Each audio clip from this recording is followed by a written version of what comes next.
All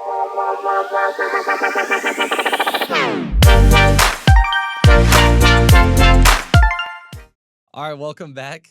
It's been exactly 1 month since we've been in the studio, which is kind of crazy to think about. Tournament just flew by. Time in general just flew by, and we've all just been super busy. We don't have Joe because he works an actual job now. Well, me and Ethan are still in college, so we get to hang out here in the studio. But I mean, it's like finals week, lots of projects, so we've just been busy with that, I guess. And yeah, it's been fun all year, like having us three together. It was fun. We got to talk pretty much every sport that there is at this point between college football, basketball, NFL, and obviously like we talked about our NCAA bracket. I wasn't there unfortunately, but mine went to just the dump pretty much after the second round. I mean, I started off in like the top 1.1%. I think I went 30-2 in the first in the round of 64. Oh, and then wow. After that, it went pretty downhill. But no, it was still I don't think it was as entertaining of a tournament as I hoped for. But I think the Final Four definitely changed things around. Yeah, I agree. I think the Final Four was definitely like it was worth the wait, I guess, waiting for like the one seeds. But I think just the way March Madness is, it's so funny how like the last time there was 4 1 seeds in the tournament, it was also at San Antonio, which is just a weird coincidence, which I feel like that happens a lot in March. But yeah, my bracket pretty much went to the dumps as soon as the first game was over, when Louisville lost to Creighton. Just right off the bat, game one of my Final Four teams gone. That's so. The only two I got wrong was the McNeese over Clemson, and then the Vandy over St. Mary's. I had everything else right. I was so happy watching all the games, and I was like, oh, maybe I could do something here. And then I realized Wisconsin lost, and Tennessee lost, then John Calipari messed my bracket up. It was just a disaster. And Purdue kept going too. I thought Purdue was going to be a first or second round exit, and I think they made it to like the elite. They made it to the Elite Eight. I was like, oh, okay. But yeah, no. And then I had Oregon totally screwed me over as well because I had them in my final. Yeah, and I think the only reason I did okay in the tournament this year was just because I had enough like the teams I picked to go far, besides obviously Louisville and Oregon, went as far as like I had them going. Like Tennessee was one that I had going pretty far. What's another one? Duke was another one that had going decently. Well, not really because I had them losing to Oregon, but Alabama was another one that I had going pretty far as well. And Michigan State made it to the Elite Eight, which is huge for me. In my house pool, I was in last place. So there's me and 2 of my roommates. I was in last place for the whole thing until Florida won. And then it bumped me right into first place. How much money did you win? Oh no, I didn't win any money. Oh. We had a punishment instead of a reward. So if you lost, then we were gonna have to the loser was gonna have to do a 2,000 IM. Oh. So you'd have to do a 500 butterfly, 500 back, 500 breast, and 500 free. I feel that pain. Like we're both swimmers. I feel that pain. I'd be dead after the first 500. That's like my worst stroke too. Everything else will work perfectly fine, but the butterfly, no, that'll kill me. Like if I did the butterfly on the backstroke, I don't even know if I'd be able to move my arms for backstroke. I'd just low-key just kick on my back. Maybe. I don't know. Has he done it yet? Oh no, he's gonna do it on I think he's gonna do it on Tuesday. Oh my God. So good luck to him. Should be interesting to watch, at least for me and my roommate. Yeah, that's gonna be brutal. You gotta film and time the whole thing. Like that's gonna suck. And from going from last to first because of a Florida win, that's crazy. Yeah, no, and it's the first time I've ever picked the champion of the tournament too, which is kind of crazy because I've been filling out brackets since I was like 9 years old. It's a good time to pick it though. Yeah, I mean, senior year, you picked the right team, even though basically all the other games kind of did not go the way I wanted them to go, but it still picks the champion, and that's at the end of the day, if you're playing the tournament game, that's what's worth the most points if you're trying to at least win your pool. Yeah, and honestly, like when I saw it was all one seeds, I don't know how long it's been since all one seeds made it. Like when was the last time they even hosted in San Antonio? I think I think in 2008. yeah, it's got to be like yeah, 13 years or no. I can't do math. 17 years. Yeah, it's been 17 years since all one seeds made it. And my final four was like Tennessee, Wisconsin, St. John's, Auburn, and I had Auburn going all the way. But yeah, I also like to try and have fun in my bracket. Like I'm not gonna try and be boring, just pick all the one seeds. But yeah, I think because I said it too before like the brackets came out, like when we had the episode before we filled it out, that the one seeds were very clear this year. Yeah. And I think if that wasn't a sign to take, then I don't know what I was doing. So I definitely should have taken that as a sign because usually I don't really say that when looking at the pool, but the one seeds were definitely clear this year. And I think each one had their own strengths. Like Houston defensively, like they are like top tier. And like the stat about them or about their team averaging like a 5.5 minute mile. That's crazy. Like if I see a 6'7", 200 like 50-pound dude running a 5:45 mile, I am like I'd be blown away to be honest. Like that's crazy. And then everyone else offensively in Duke with just like the flashiness of Cooper Flag, Florida with Walter Clayton. It's just absurd and how good all four of these teams were this year. And obviously Arizona, they're going to be star-studded next year. And yeah, I'm excited to see where it goes. Yeah, Arizona was kind of fun, even though they lost to Duke, which that was probably one of my favorite games actually, just because Arizona was down, I think like 15, 17 points, and then they crawled their way back. And also I was born into an Arizona family, so I kind of have to root for them also. But yeah, I mean there were some interesting matchups, just at least from a conference standpoint, just because, like, I mean, we see some of those matchups like towards the beginning of the year, and you know, then like it's conference play, and you don't really see any real intermixing of the conferences. And normally, like when there's more upsets, a lot of times, like those Cinderella runs, like when they end, it's like just full stop, like it's just a dramatic end, like just cut right away, just boom, like whatever the higher seed is just wins by like 20. Like it would look almost more like what a first round game should be, which in a way is kind of a good thing for the tournament just cuz then like the later round games were better, but I don't know, I still like seeing those upsets especially when you pick them. It makes it so much more rewarding like after those games. Yeah, and my boy Caleb Love, he's like one of my favorite players in college basketball this year, and it was fun watching him go up against Cooper Flag. And I'm curious if he will come back for a second year because obviously there's so much speculation as to if he'll declare for the draft because he'll be a lottery pick, or if he wants to try and run it back with Duke because obviously they didn't win it. But I think if they did win it, I think he would have been out of there. But I still think there's another shot that he'll come back for a second year and try and help Duke get back to the throne. Honestly, I hope he does come back. Like he was one of my favorite players to watch this year just cuz like he's so good all around, and just like the way that like his hustle like just as a freshman is just impressive. It's so impressive. Like you can just see the amount of effort that he's putting in like in every single game, whether it's like against a weak ACC opponent like Florida State or something versus going up against Houston like in that Final Four game where it was we know in that yeah, it was Final Four game, like where everything was on the line. Even though people are calling him a choke artist, I'm like, this dude's a freshman. This is first NCAA tournament. Like, cut him a little bit of slack. Like, come on, guys.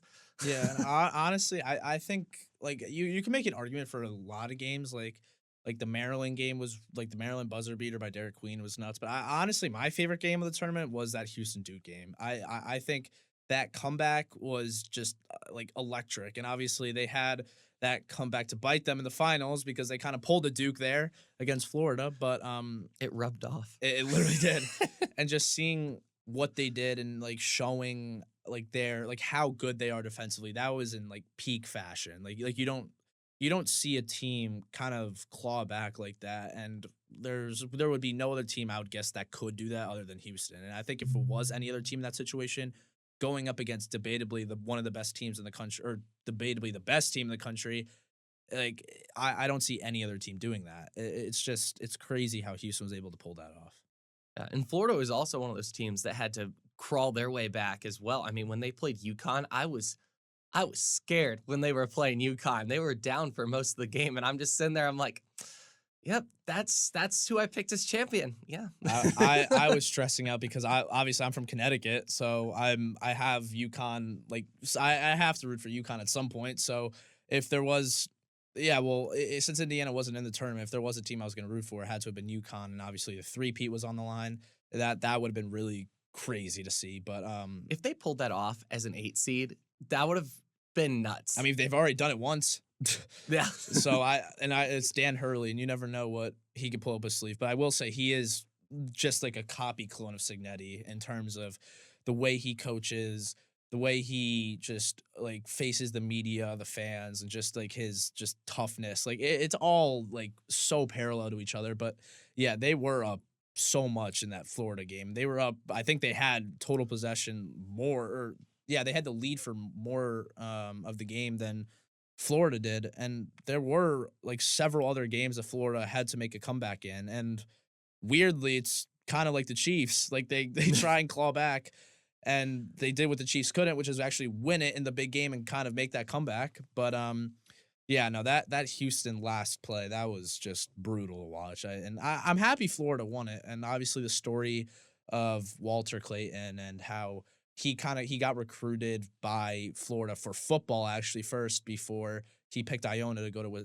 to play basketball, and then he eventually transferred to UF. But I think the story really just I think that's why I'm a big supporter of Walter Clayton, is just because his story and how like it's just you don't really see stories like that, and it kind of just it's all full circle. Like they were like one of the first teams to kind of reach out and give him a football offer instead of a basketball offer, and here he is winning it with his second sport at that time. And yeah, now UF is on top of the world.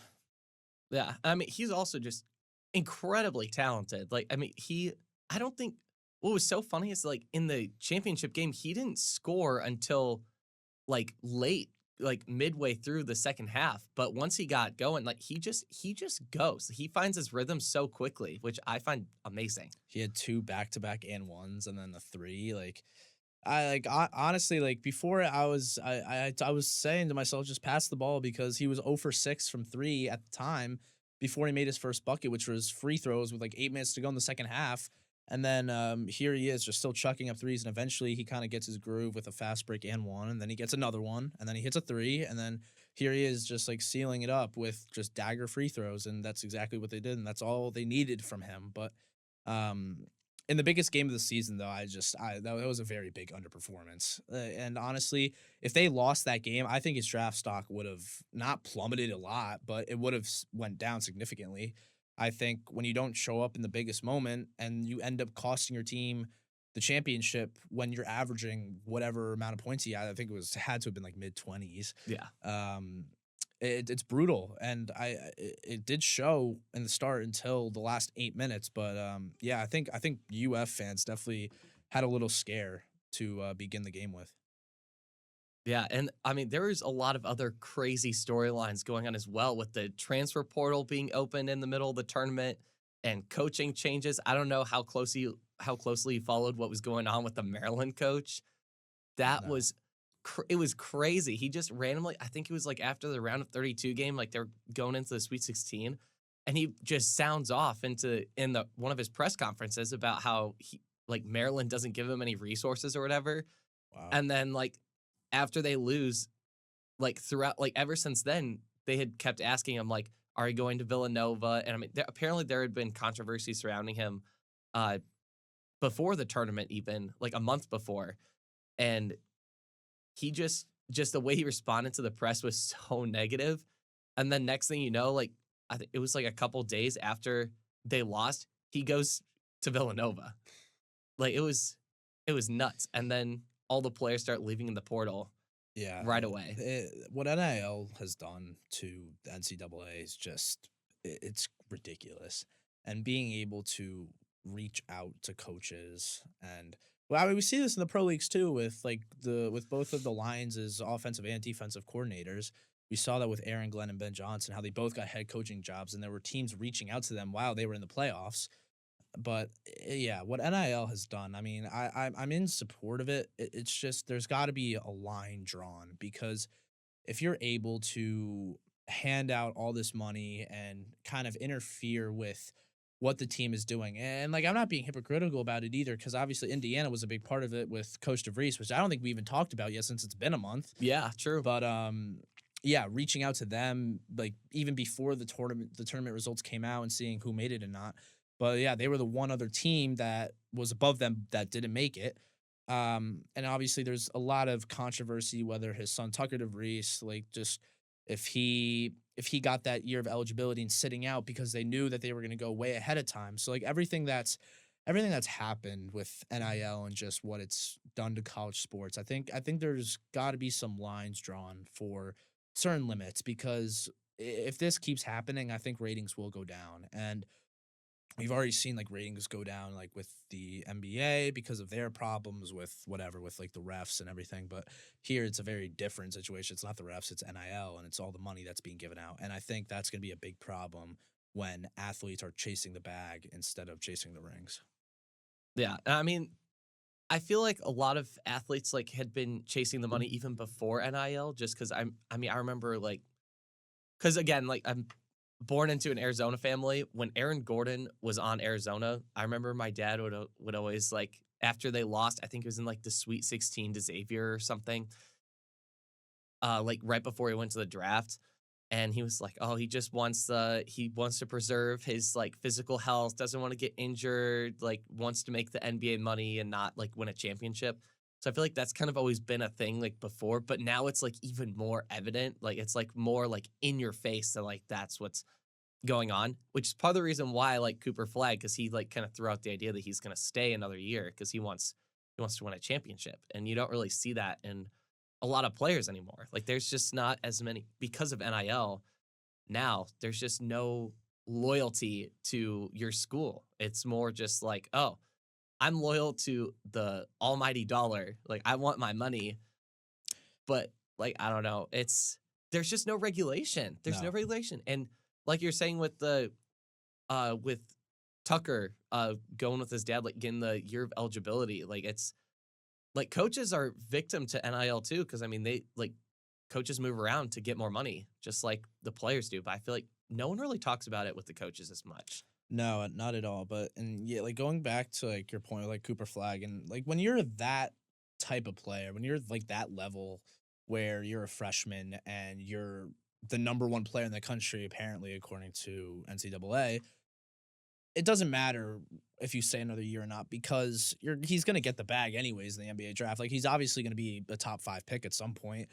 And yeah, like with the point like to the coaches, it's honestly kind of sad to see that this is the way we're going because obviously not every single college basketball player goes to the NBA, and it's not the case at all. Actually, like you see, I don't even know what the percentage is, but yeah, it's the same with the coaches, and it's just people want the bag earlier, and where are they going to get? They're going to get in college, and that's why it just sucks to see people leave like their alma mater for a little bit more money. And obviously, the money can't be like exponentially better. I mean, it will probably definitely be like thousands better, but it's not like you're getting an extra 10, 20, 30 mil at all.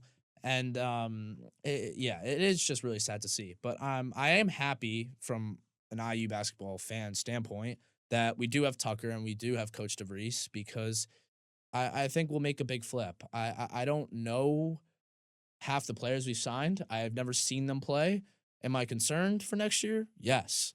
Am I also excited? Yes, because I think we have a way different style of coaching now than Woodson, and I'm excited to see how he kind of formats this team because apparently they offered. I don't know if you saw this. I saw this earlier today, but they offered the Mr. Indiana of basketball 1.5 million to come here next year. And apparently he's nuts. But I actually don't know where he committed, but yeah, they're offering him now 1.5 mil to come to IU and stay and play for his in-state team. So it'll be interesting to see where he takes his talents.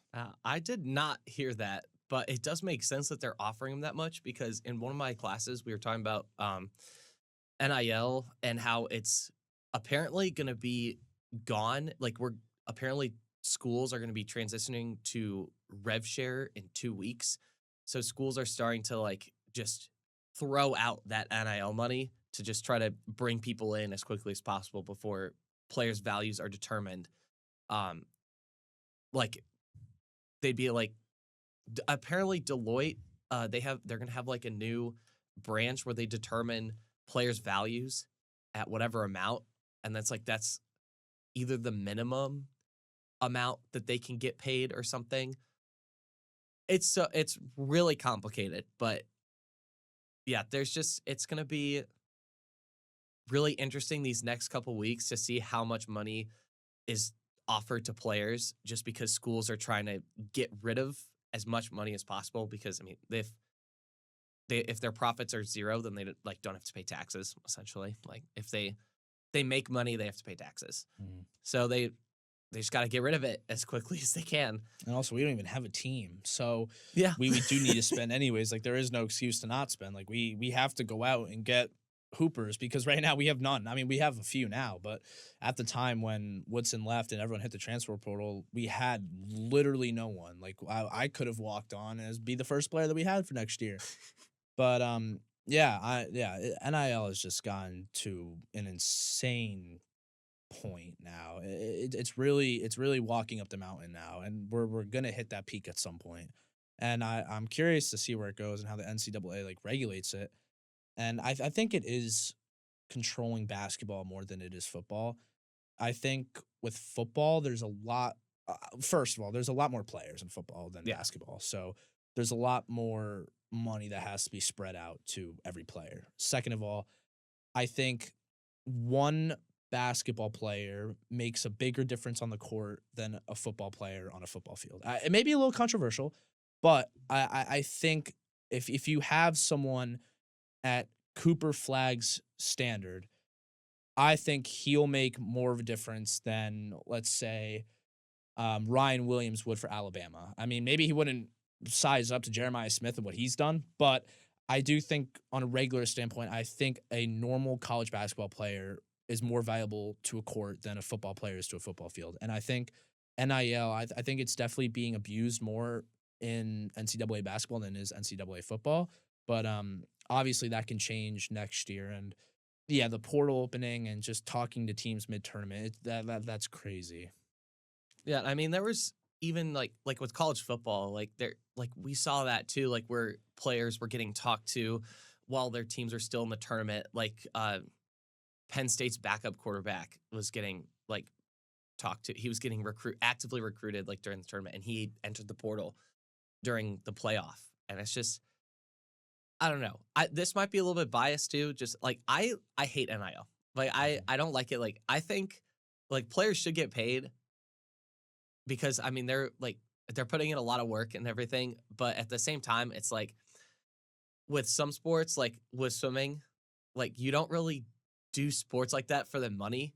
It's more for like winning and like for the because like those are like Olympic sports. Like you're trying to do it to win. You're trying to win a gold medal or you're trying to bring a medal back to your country. Like it's more for glory and just winning, like being the best in the world.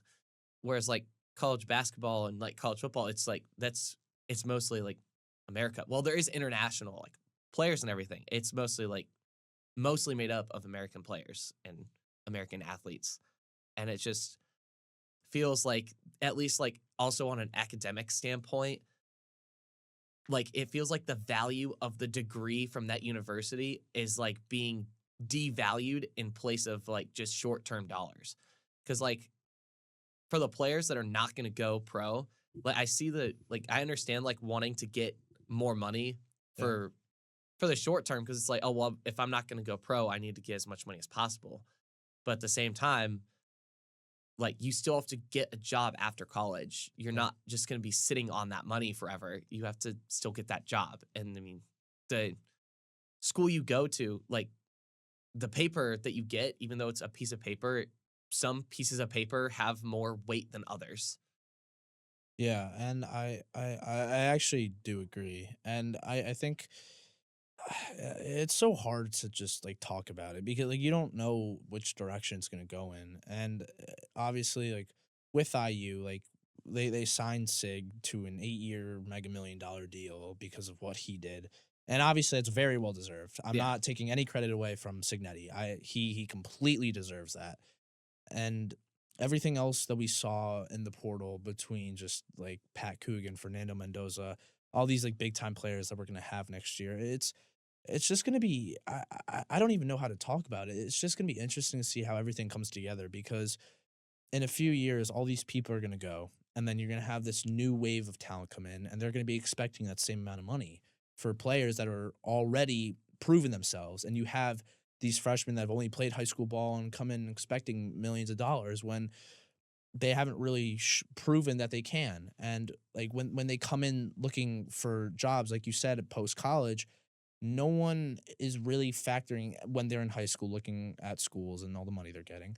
No one is looking at the postgraduate point, and they're just going to the school with the money. And I think some of what NIL is doing is great. I think players deserve to be paid because of what they've done throughout their career in high school and in college because they deserve it. They work hard. Athletes, they're in the top 1% of just healthiest people in America. And we've seen that clearly. But they are not setting them up for success in the fact that in the long term, they're not going to have something stable to rely on. Like you said, they can't rely on that $1 million for the rest of their life. It's just not possible. I think what people need to look at too is what do they want to do post college if you know you're not going pro. And I think that's something that people struggle to see today because that's why you have all these transfers going back and forth, whether it's going back home, whether it's going somewhere far because you actually want to learn something that you want to do in the future. And that's why I think Malik Renew, he commits to Miami because he wanted to be closer to home and he had other people around him that can come support him. And obviously he's not a young one. He's going to be a senior. Yeah.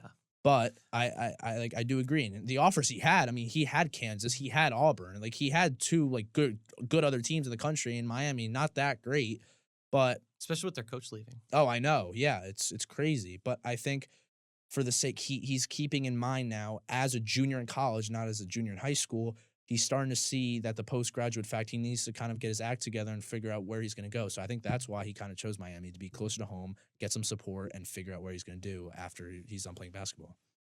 Yeah. And I mean, I have seen a trend where athletes are starting to move like kind of closer to home, which I think it's good that they're like starting to see that like that's the direction they need to move. But it feels like, at least like from a media standpoint, they like never talk about it.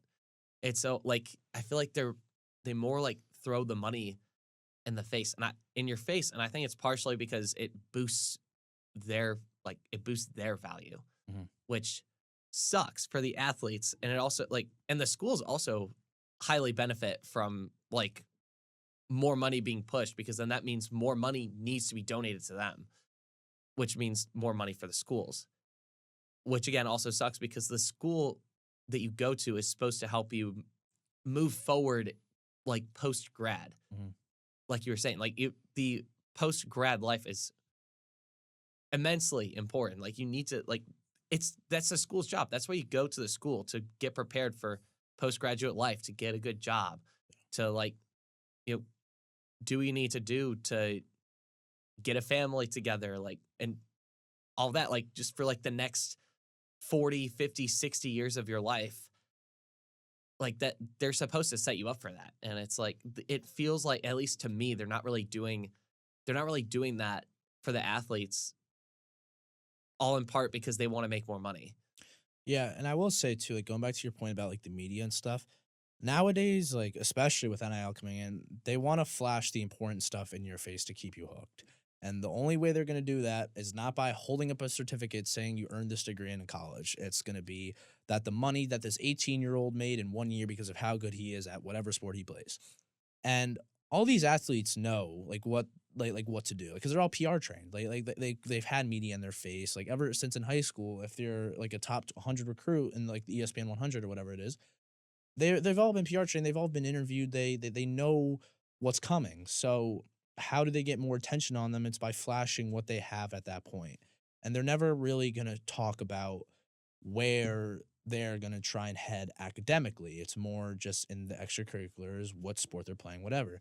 And so I think that's one way that they try and boost themselves by kind of showing what their offers are, what they're getting. And I think obviously people like to use their connections to their advantage. And I think obviously the big topic is Bronny and Bryce and LeBron and how Bronny got into the NBA as a second round pick. And do I think he deserved it? No. I think he could have went back for another year. I think he could have been a deserving second round pick if he stayed for another year or two at USC. But yeah, and obviously with Bryce James committing to Arizona next year, and now they have four-star recruits or better. I don't think he deserves to be a four-star recruit. I think a lot of the media doesn't think he deserves to be a four-star recruit. I think if anything, he deserves to be a three-star or maybe even two-star. But I think that's a little that's a big stretch there. But he's a great player. Don't get me wrong. I just don't think four-star is where he should be properly rated because of just having his dad being the GOAT in the NBA. Like it's true.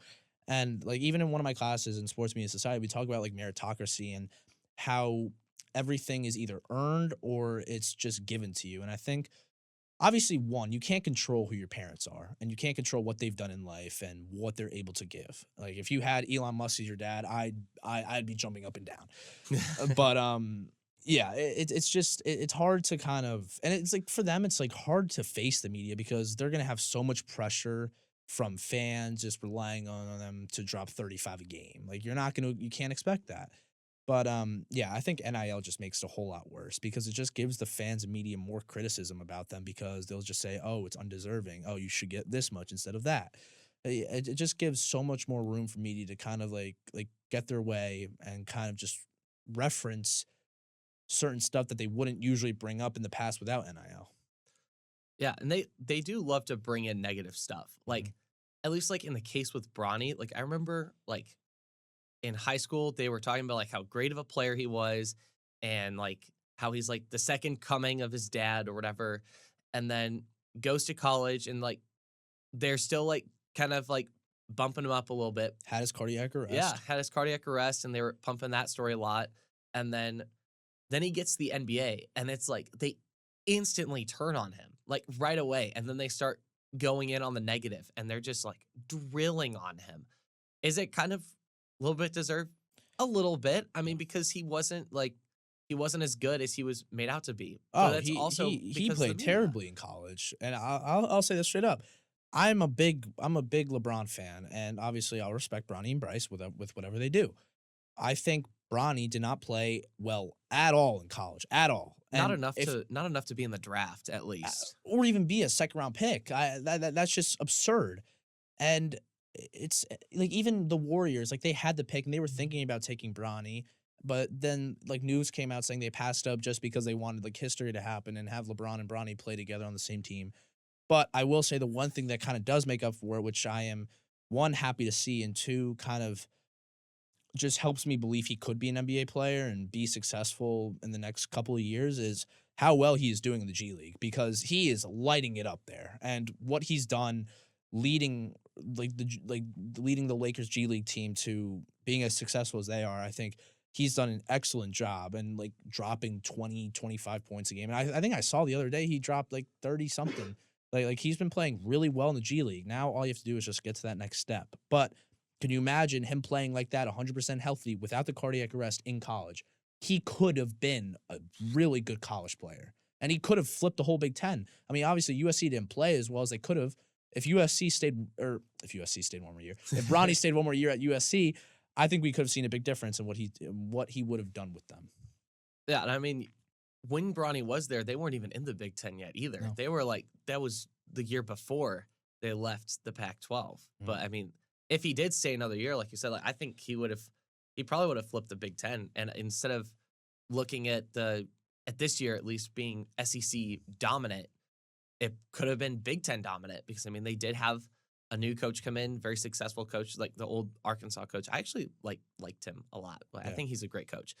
Um, so I think USC could be maybe interesting next year, depending on how they spend their NIL money and all that. But yeah, it just amazes me sometimes how like it can like how something can flip on a dime. Like if like you said, like if Bronny's cardiac arrest didn't happen, if he was 100% healthy going into that first year of college, or if he stayed another year, or even possibly stayed a third year, depending on how like year two went, maybe he would have been hungry to get a chip like Cooper Flag, Mhm. possibly. Yeah, I don't know, and I think we're gonna start seeing a trend like this. And a lot of what I see in the media is all of the NBA stars and their sons playing college basketball. Rarely do you see nowadays posts being designated for um, just college athletes or high school athletes being recruited, not just for their parents, but actually for themselves. Like obviously, you see Kai and Anthony, Carmelo's son. You see the Boozer twins, the Boozer twins, and obviously Bronny and Bryce. Like you see them all the time, and that's all you really see. And obviously, you have all of these other top tier recruits that are just going in unnoticed. And obviously, there may be a post here and there saying, "Oh yeah, the number 12 recruit just committed here, and this is what he has to offer." Great, but I definitely do think they deserve a lot more attention. And don't get me wrong, Bryce, the Boozer twins, and Brian. They all deserve the attention they get. I respect them. They're all doing well in their situations currently. But there's got to be a point where the media has to take a step back, look, ignore the rating part. And obviously that's a big part in where all they get all their money from. It's by representing the big names and their kids. And I respect it because it's their job. They kind of have to do that. But you gotta also highlight the other big names that don't have a big, like, family history or what they're known for, because you're gonna have players that are very good that don't have, like, the craziest family background, like, "Oh, yeah, he's the GOAT at soccer, and now he's the next up and coming." No, you're not gonna have that. So, it would just be nice to see a little different stuff other than you see like Kai and Anthony's like all of his visits, like, oh yeah, he's going to Cuse. Oh no, not yet. No, now he's committing here somewhere else. Like let's take a step back. Let's look at everyone else, and then you can bring them in once in a while. You just can't have them being fed to your face every day when they're literally just high schoolers, and most of the audience, they're all older than them anyways. So it's just yeah, I don't know.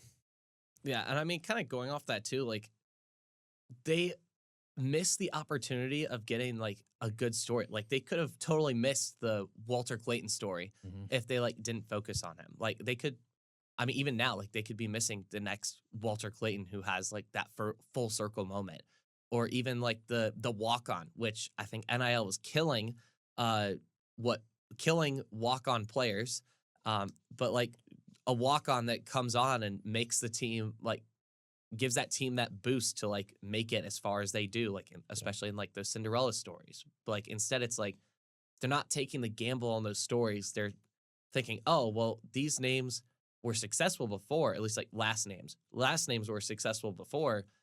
We're going to focus on them because then not only are we going to be pushing it ourselves, but their parents are also going to be pushing those stories out as well. And then Yeah. we're going to make a bunch more money from viewership instead of possibly taking a gamble on like the small town, like I'm just gonna like small town talent, I guess. But at the same time also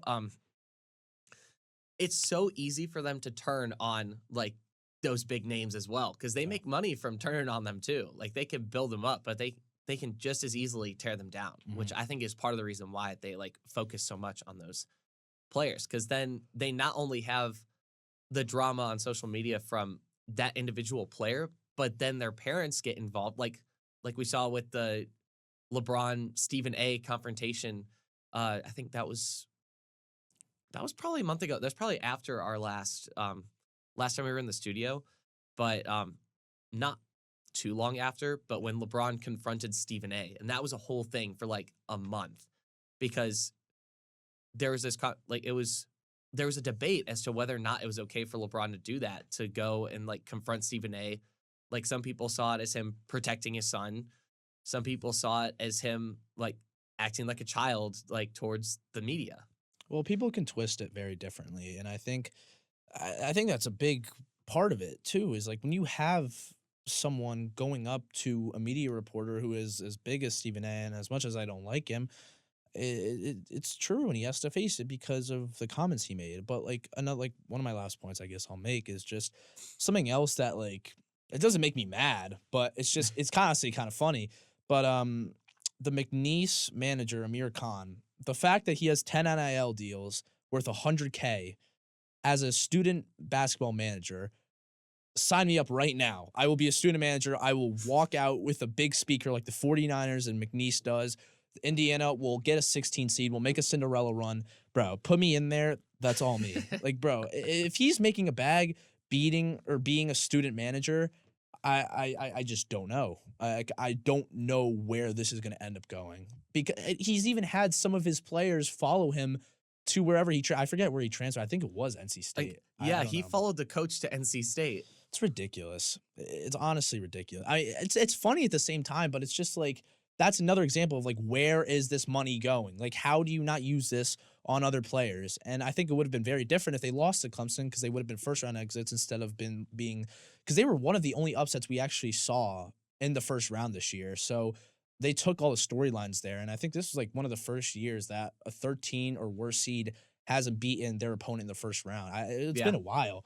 But yeah, for them being the biggest upset of the tournament, it's just, it gives him so much attention. And obviously there was a big story behind it, but yeah, I mean, I'm happy for him, and he, I guess, deserves it. But yeah, it's just funny to me what NIL has done to college sports.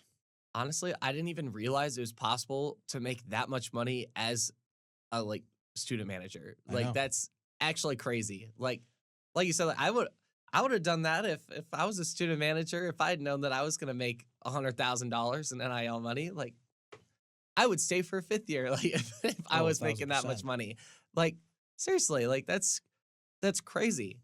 And like, how did they even? I guess how did they even decide to do that? Like the school, like were they just like, you know what? We just have this little pile of extra money. We're gonna give it to you. Yeah, Like I don't know. it's crazy, man. And what NIL has done. And I mean, we'll see what happens next year. It'll be interesting. Yeah. I mean, the other thing that I find, at least kind of going on NIL, the thing I find ironic about it, at least with the NCAA versus House case, is that I feel like it's it's affecting swimming the most out of all the other sports. I feel like you see so many, like at least when it comes to like sports getting cut, you mostly see the swimming and diving programs getting cut. Like that's what's highlighted the most. But what's so ironic is that the suit was started by a swimmer. Yeah, Like, there's so many other sports too that don't get enough credit as they deserve. Because I will say, and I'm not trying to be biased at all, but swimming and track are probably the hardest and like just most brutal sports to do in college, especially between practice time, training in general, like what it takes in the pool and on the track, I guess. It takes so much. And I just, yeah. And the fact that they get no attention, very little NIL, it's just terrible. yeah, and I mean even other sports like rowing is a huge thing here at IU, but like you never ever really see it get talked about. Wrestling is huge in the Big 10, and it's starting to kind of get some like spotlight on it a little bit, but I mean it never really got talked about too much. Uh Tennis is also another one that I think is low key pretty hard, or at least like harder than you would think. Just because, like, when you first look at it, it's like, oh, you're hitting a ball across the court. But it's like you're playing like 7 rounds. The ball's going like 100 plus miles per hour. It's just insane. But it's like there's only really a focus on like football and basketball, just because that's where they talk about the money at least the most. Yeah, it's I mean, we'll see what happens. I hope I hope they put in some regulations and like just change a couple things. But I do like the purpose of it. I just don't think they're using it in the right way right now. So hopefully they'll make some changes the next couple of years, and hopefully everything will be a lot better. Yeah, I mean, hopefully it's not too late either, because there's sports getting cut right now, but I mean, I feel like it's definitely accelerated, Yeah. like since the case started. Um, and hopefully it's not too late to the point where people have to like restart the programs, rehire people, and all that stuff. Because I mean, from what I've heard, what will probably happen is that the sports that get cut will just dissolve into like the club sport affiliate, I guess. Which, I mean, I guess at least there's a place to go, but you're not gonna make like if you thought you were gonna get scholarships for clubs, you're not gonna get a scholarship. Like you Not wouldn't at all. get that scholarship that you would get if you were in a D1 program. And that's why also too, like you see some teams like moving to D3. I think it was St. Francis that's dropping from D1 to D3 too. I just like it's just NIL has just changed so much, and they can't keep up with some of these big name schools to kind of get people in. And I think they thought about it and they were like, oh yeah, we were lucky to make the tournament. And I think we're gonna have to end up dropping because just the competition is just getting so hard and we can't keep up because we don't have all the money that just Duke has, like Auburn has. Like you Like can't. we have. Yeah, but we'll see. Yeah. And I mean, at least from what I've seen, at least from club swimming, from what I've seen, it's starting to gain some at least the nationals meet has been starting to kind of gain some popularity a little bit, just because like programs getting cut. Like I remember my freshman year, Michigan State had their program cut, and most of their swimmers, they didn't transfer to other schools, they stayed. And since it was before they had been officially on a roster for at least for that year, they were able to swim club, and then they went out and won nationals. And then progressively more and more people started just doing club, whether it's like post grad, because there's no limit on eligibility in club sports. Like grad students, like 6-7 years, and like could still do swim club. Um, Even I think people, if you're not in college, like if you're not like a student, you can still do swim club as well. Like if you work for the college or even just like live in that same area. So there's a lot less restrictions, Mm. but there's just no, like, you're not going to make money as an athlete Oh doing that. no. But yeah, so I guess that's all we have for today. The draft is coming up. I don't know when that is, but it is coming up, and we will definitely be talking about that. For sure. Maybe we could also talk a little bit about like swimming as well, Yeah. just because we haven't really talked about swimming, and at least from Indiana's standpoint, they had for both men and women, they had a historic 2 weeks for those championships. I don't know if you were following that And the very diving. closely. Oh yeah, diving.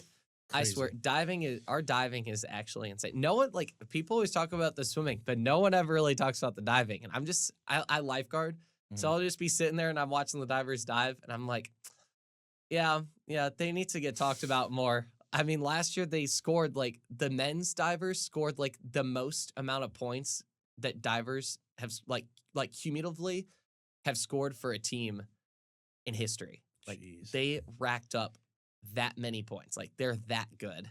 It's crazy.